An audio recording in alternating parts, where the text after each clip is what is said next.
song about a wish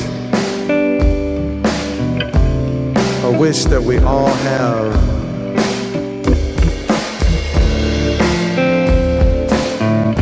And we all have to make, and we all have to keep.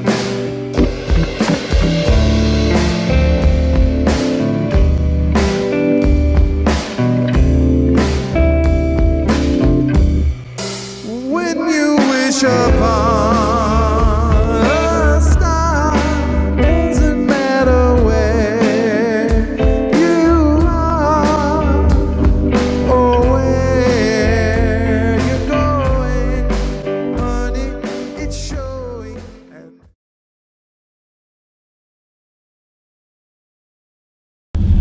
My name is Dan Bonow. I play organ, sing, and have a band called UNKO FUNKi here on Kauai, where I've lived for the last 18 years. Born and raised in Seattle. I've always had such a special feeling for music. I've never really asked a bunch of players what do they feel about music. So that's what we're gonna do, and I'm gonna be as honest as I can about myself and my backstory behind my music and see where it goes.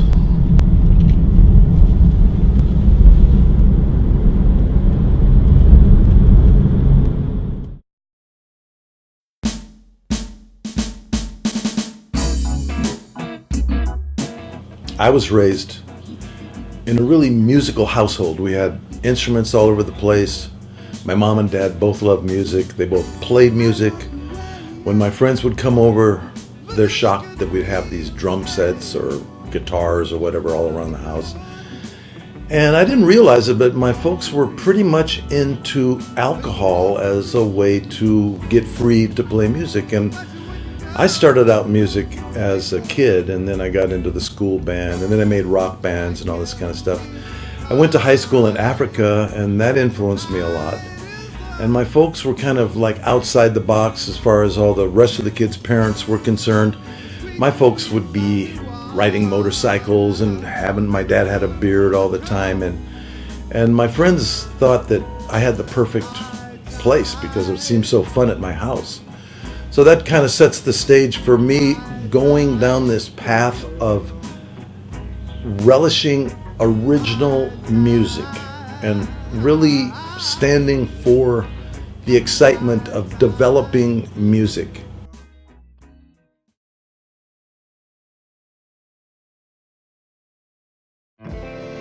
Music is an experience. You know, there's no destination, there's no final point, there's no end. Music for me is, you know, it's very cliche, but music is the journey. A form of connecting with no restrictions. It doesn't matter what your background is. It doesn't matter what language you speak, you know, even. I mean, you get on that stage and if you can play a tune, you're jamming. Music to me is connectivity. Music to me is kind of like a vacation from regular logic.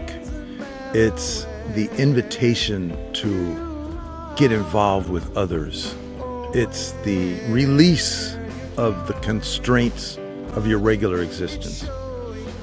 There's a vibration, a tone that goes across. And whether it's in the sky or whether it's in the ocean, there's still a tone, a frequency. And you ride that frequency, and that's what music is, riding a frequency all the way out. It's no up and downs, it's just riding it out all the way. And once you get on that frequency, man, it just comes natural. For me, is an alternate reality. You have a few moments in time that become timeless while you're listening, and everything in the world seems to go away for that time when you're involved and you're enraptured in a song of your choice, one that makes you feel these feelings. And it's a time capsule for you to keep, and you can keep repeating it over and over every time you hear it. That's what's nice, it's your choice. It is there, but it does alter reality for you when you're listening.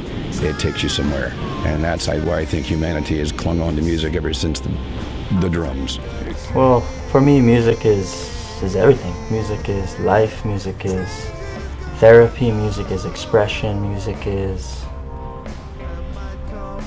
influence, motivation, inspiration. And without music, for me, life seems a little dull and not really in place. For me, every time I feel lost or not where I should be, music always brings me back, and it really is a gravitational, kind of like a universal language that can only be spoken through some people, and it's really a gift. Music is a gift, and without it, I would be lost for sure.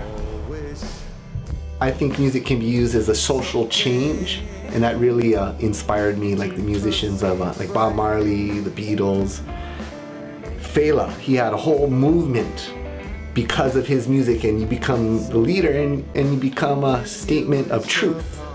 And that's part of the reason why I got into songwriting, because maybe there's a torch that still needs to be carried. You know, these guys carry it the best.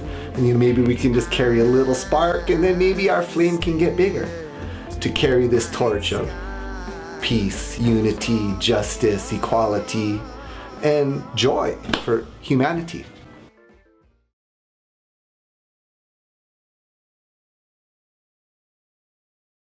So as I got into playing with bands and playing in my own bands, I not only joined the kind of psychedelic generation. When I came out in music, it was right in the mid-60s, and it snapped right into the Summer of Love and into psychedelic stuff. I met Jimi Hendrix.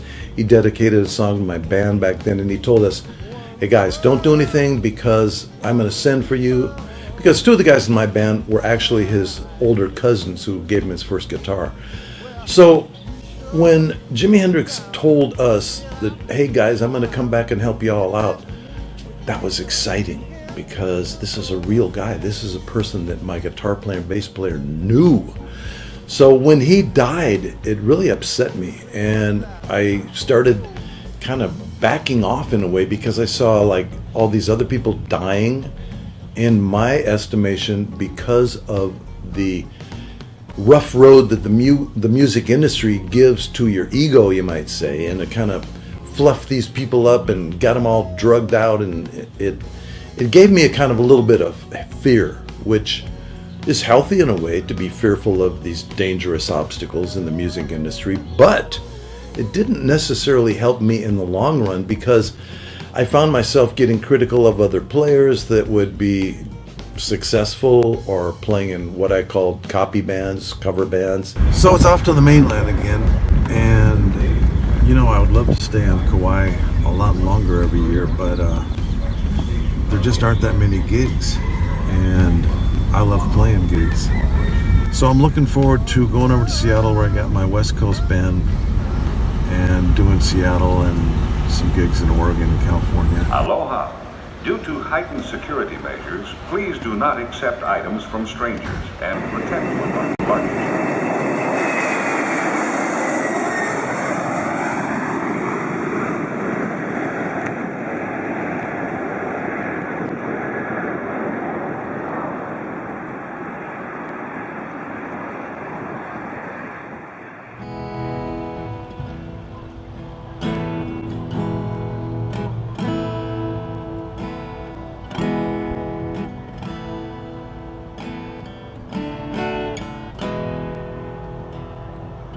I'm an old woman named after my mother.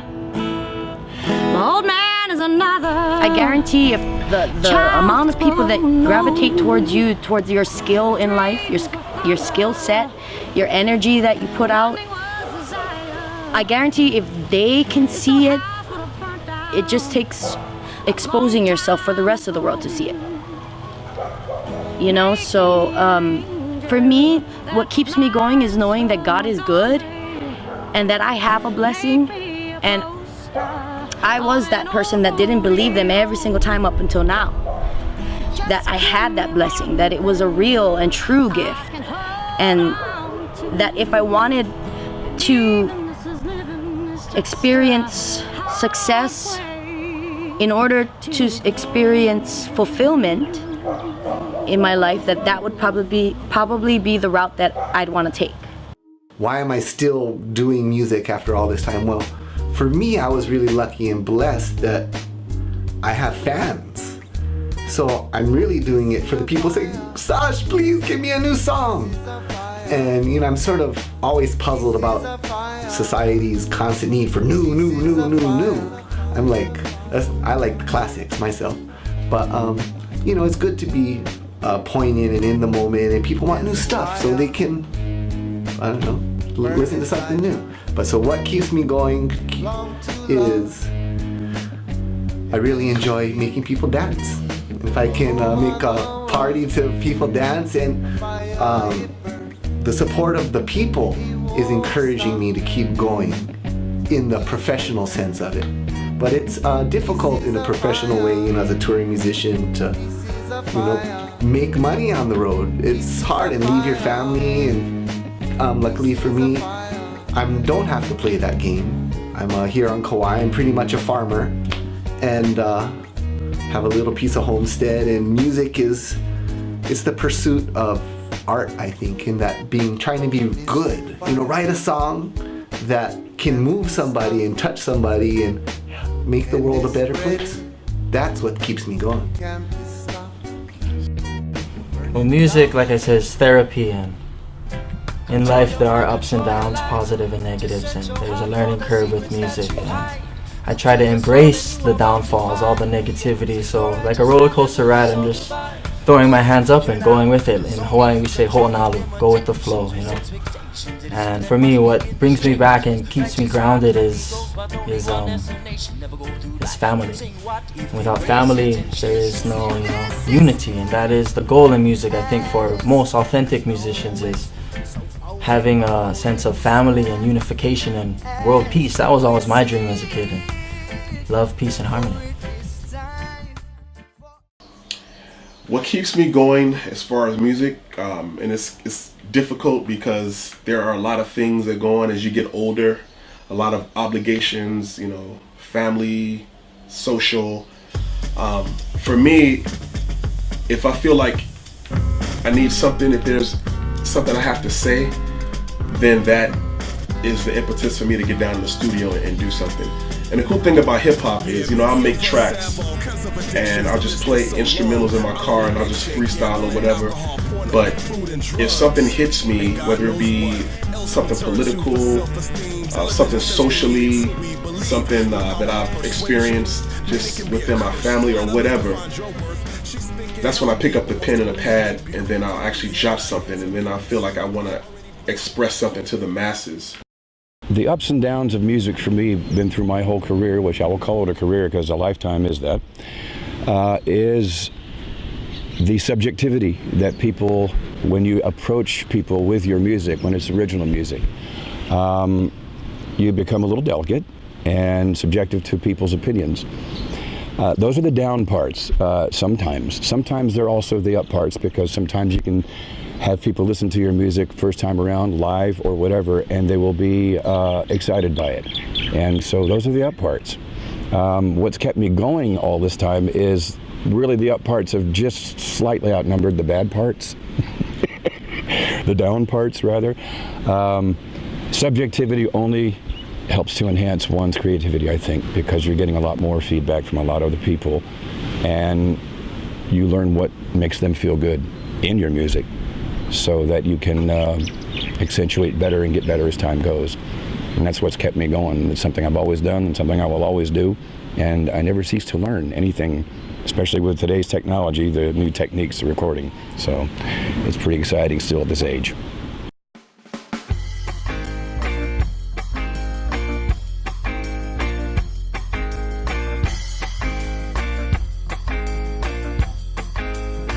Well, I was on my way to school. I was feeling kind of cool. I turned around a corner. Ow! I saw Jack Horner and a plum. The famous plums. I saw the plum. Jack Horner and the plums. I was on my way to work.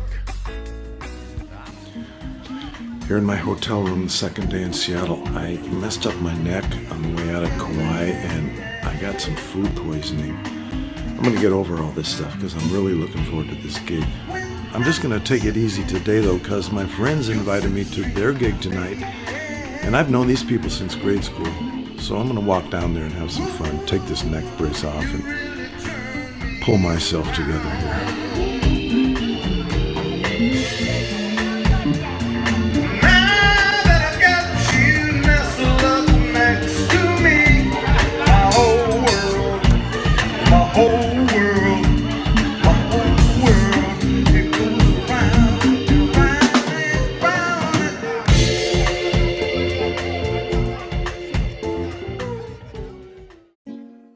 I kind of tiptoed into this drinking thing.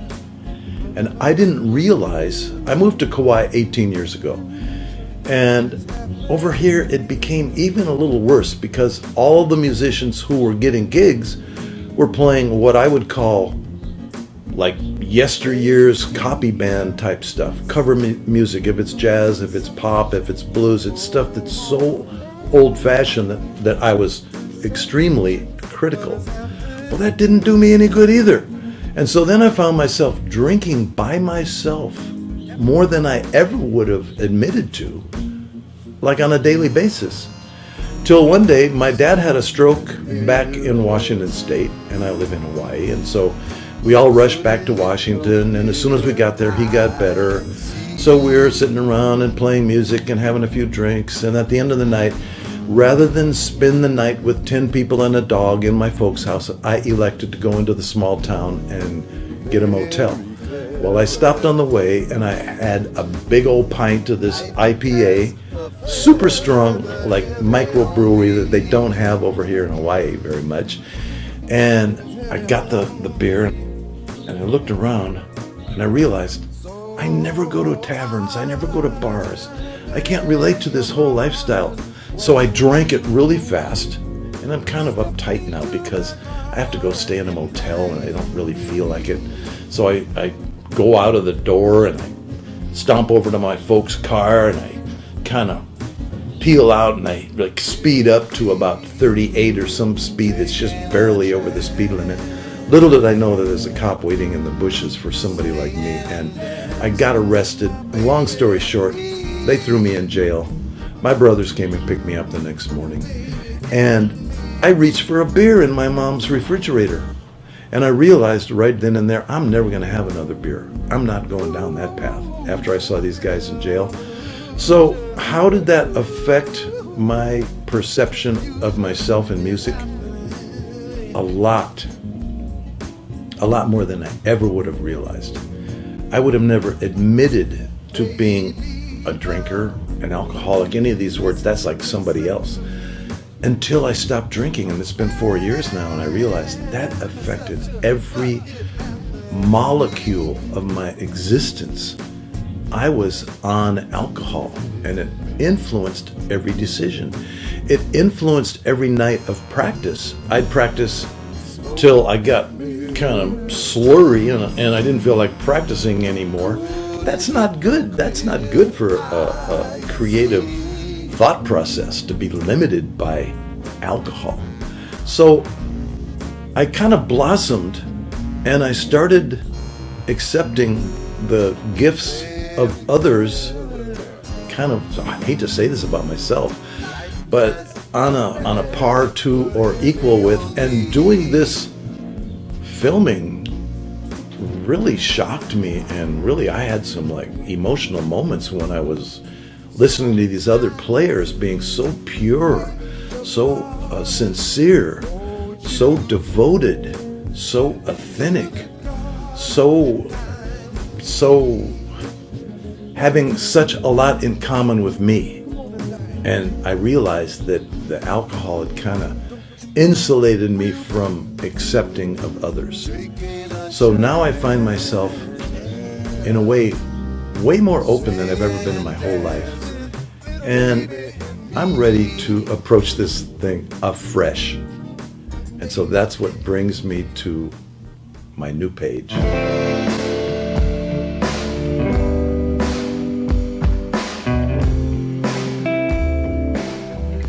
What we need from music: discovery, surprise, magic, connection, depth of experience, mood like food, mystery, intrigue, seduction, loyalty, implication of developing goodness, excitement, nourishment, resetting, refreshing, referencing, play, sweat, move, involve, jump, glide, soothe, smooth, sultry, sexy, honest, earthly, galactic, spiritual, God, peace, love, harmony, and soul.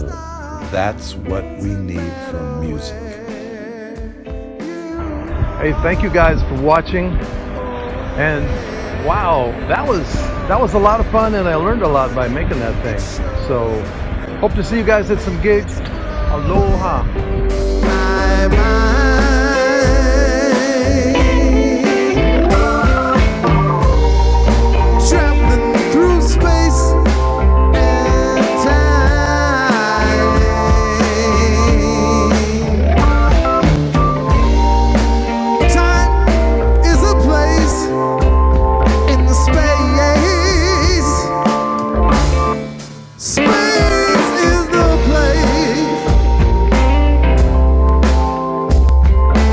Human race.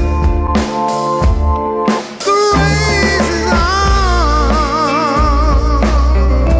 but we're right on time. Time for a change. I think a change is gonna come now.